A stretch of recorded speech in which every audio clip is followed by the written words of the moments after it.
আমরা আবারও চলে এলাম কুয়াকাটাতে ঘুরতে। কুয়াকাটাতে ঘুরতে এসে আমাদের অনেক ভালো লাগতেছে। আমি এখন আছি সাগরের পাড়ে। সাগরের ঢেউ আসতেছে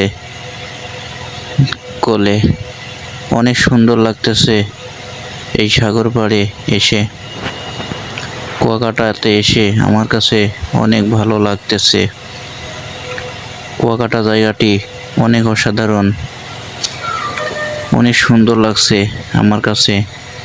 কুয়াকাটাতে অনেক বিভিন্ন জায়গার মানুষ এসেছে এখানে। আমরাও অনেকজন এসেছি এই কুয়াকাটাতে ঘুরতে। কুয়াকাটা জায়গাটি অনেক অসাধারণ। সবচেয়ে সুন্দর হলো সাগরের কোলে দাঁড়িয়ে থাকতে অনেক ভালো লাগতেছে। সাগরের ঢেউ এইদিকে আসতেছে কান্দিতে, অনেক সুন্দর লাগছে